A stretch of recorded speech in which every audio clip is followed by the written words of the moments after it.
When Gregor Samsa woke up one morning from unsettling dreams, he found himself changed in his bed into a monstrous vermin.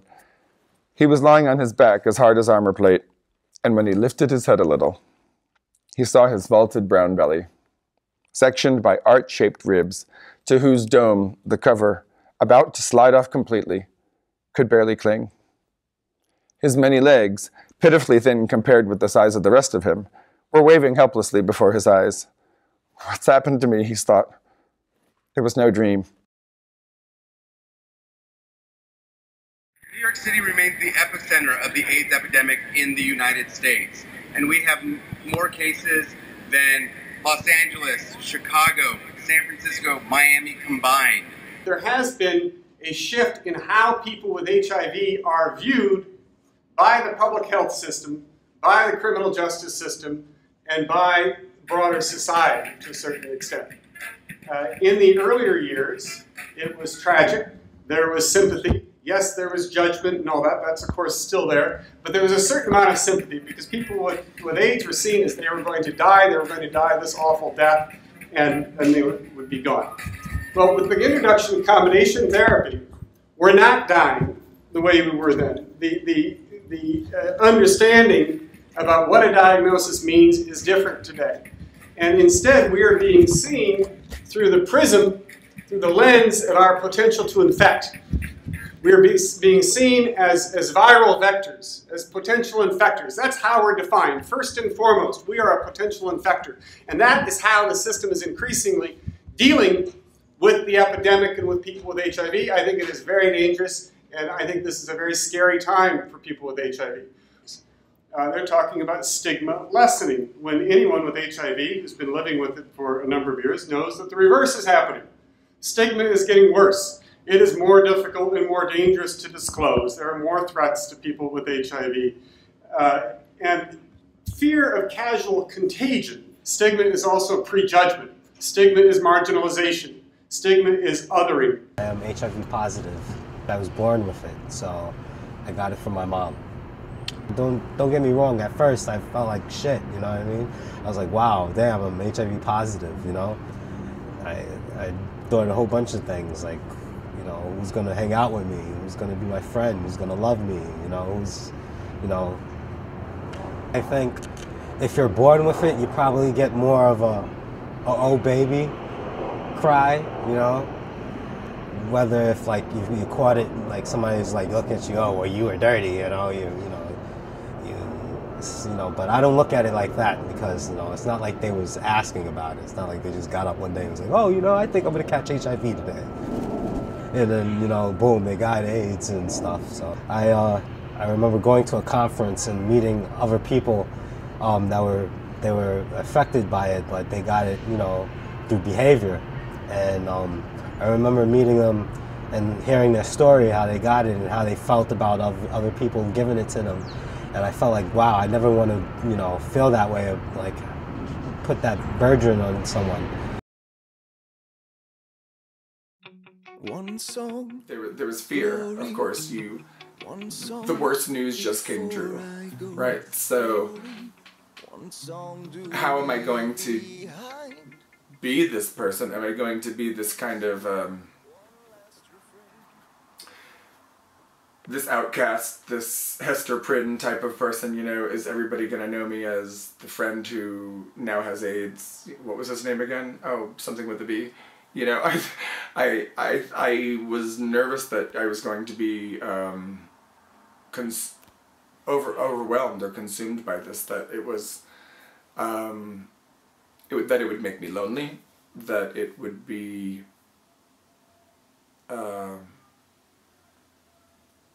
that it would make it difficult to find love or to be loved, that it would be sad, that it would just be all kinds of sad. They tried to make me go to rehab, I said. So my name is Scott Kramer. I'm a psychotherapist in private practice here in the West Village in New York City. And I see individuals, couples, and groups. And that can be around anything that's going on in terms of safer sex, dating, addiction, relationships, and we can talk about HIV. High Five Support Group is really a group for HIV positive men, gay men living in New York City. And usually we have about 15 people or so each week. The reason I started the group was because when I was diagnosed in 1995, I went to a group called Young, Gay, and HIV Positive. And that group really saved my life. It was amazing and wonderful in so many different ways. And it was actually held right across the lobby here in the center. And I met so many great people and was able to really figure out how to accept my status as a gay man living with HIV. And we would go out to dinner afterwards. It was fantastic. And so all these years later, I became a social worker, and I decided that I wanted to give back to the community. And I wanted to be able to form that community. And so I said, let me start a group. Like my only light, you know, and it's like, you know, and it's just seeing, you know, and I don't know how to express it. It's a calming place where it's more than therapy. It's like, because we all have our own issues as well, but you know, the issue here,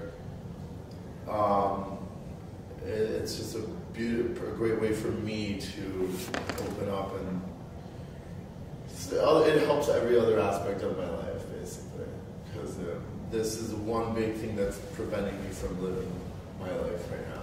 Right. Isolation and everything you guys say, I go back home and I'm just like, oh shit, I do that too. You know, it's like keeping secrets. Keeping secrets of being gay, or being HIV, and MC, and I can't do it anymore. Hiding the pills, like I was saying earlier, like, you know, family would come over and I'd hide the pills from my medicine closet. My own house, that would really make me, then I said no more. You know, if someone comes to my house, that's my house. I'm not going anymore. So, that freed me. Like, yeah. When I told my sister, I mean, it was heartfelt and I cried. You know, but I cried because I'm crying now. That, you know, because I was able to tell somebody. I had to keep it all to myself. It's too hard to keep all that stuff to yourself. You know, when you're closeted, I thought like, okay, first I was closeted because I was gay. Then I started coming out with that. And then I got HIV and was closeted again. It was like, you know, it was so hard. It was just so negative. So just saying it out loud was joyful relief. Those reminded me, that's where the tears rolled from that. I can tell somebody. As life went on, you know, she saw me getting thinner and weaker because I wasn't taking medication, and it destroys her life, you know, other people's lives also. And it's good that I told her, whether she wasn't strong enough, I wish she was stronger about it, but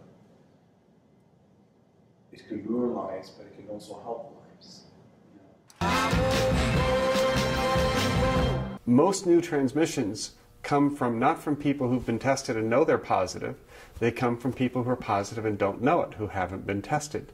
And the longer they are positive without knowing it, the more risk they pose of potentially transmitting others. Because we know that when people get tested and they know they are positive, their sexual behaviors become much less risky than before when they didn't know. But it's not just the fear of testing. It also is when someone does test positive, it makes them much less trustful of the public health system, and are less likely to cooperate with partner notification programs and adherence, compliance, support, and the kinds of things that public health engages in that in theory will slow the spread of the virus and improve the quality of life for people who are positive. There's this one girl that, you know, we met at a party. Things were going real fast with us and stuff. So I didn't, like, you know, I didn't beat it the first night I met her and stuff. But the second day, I seen that, you know, things was getting hot, and I was just like, oh shit, I gotta tell this girl now. And I told her, and she was just like, you know, the mood just went from up here to all the way down. So after I told her I was positive, and then so I didn't end up having sex with her, and then after that I ended up going home and like try calling her, and then she picked up the phone like the first few times, then eventually it just like we just slowly stopped talking to each other, and that was it. I think she even went to the bathroom to wash her mouth out or something. HIV positive people can create their own sense of isolation. Sometimes when we're trying to not be isolated, we can try to approach our friends or family with a certain degree of success or failure. I've had certain family members respond to it better than others. It was perhaps even before the diagnosis that there was the fear of being lonely in the first place that maybe led somebody to want to be closer, to be more intimate with a person that was, if not monogamous, pretty monogamous. And however correct or incorrect a choice that was, to, after several years of being together, to not use condoms, to want to experience that intimacy that had seemed like such a great idea at the time. Ironically, it was the quest for intimacy to avoid isolation that renders one into an isolating situation. Which is the more irresponsible act, if you will? The person with HIV who has an undetectable viral load and is using a condom and doesn't volunteer that they are HIV positive before being intimate with someone, or someone who doesn't know their HIV status because they haven't gotten tested, or even that they're negative, and they have become intimate with someone and don't even ask. There was this one girl that I was surprised because I disclosed my status, and then she just found me attractive, and then we started talking, and then we started dating, and then things led to another, and she was just cool with it. She had knowledge about it though, and turned out her brother was HIV positive. Now telling a girl that that I'm getting into a relationship with now, since I started doing that also, is since I got older, I decided to any girl that I'm going to have a relationship with, I'm going to tell them, because I feel like it's the right thing to do. At a certain point, you realize you have more to lose by staying in the closet than you have to gain. You stay in, and it might protect certain relationships or jobs or something, but ultimately you're living an inauthentic life. And you're not being authentic with the people that you love and need most. For example, in an HIV diagnosis, if nobody's speaking up for me, at least I've got to speak up for myself. And I think this is the moment when you realize that nobody may be speaking up for me but me. So it's time to start advocating, or silence will equal my death. There was a time when I was diagnosed, somebody was diagnosed, they got pre-test counseling, they got real post-test counseling, they were hooked up with a support group, or with Body Positive, or with the People with AIDS Coalition, or a Women with HIV group. That's where they learn to disclose with other people with HIV. Now we have routine testing. People find out they're positive in a routine way. They may or may not get a few minutes of counseling or a brochure. They're popped back out on the sidewalk, and there they are. All that support network that we had created around the epidemic and people with HIV at one point is largely gone. There's not the funding for that anymore. It's really more about a philosophy and an approach to prevention and to public health, which is it, one that is designed around, seeking out and identifying and testing and tagging and reporting and putting on a list and monitoring and regulating and criminalizing people with HIV? Is it about promoting responsible sexual behaviors and sexual health for everybody?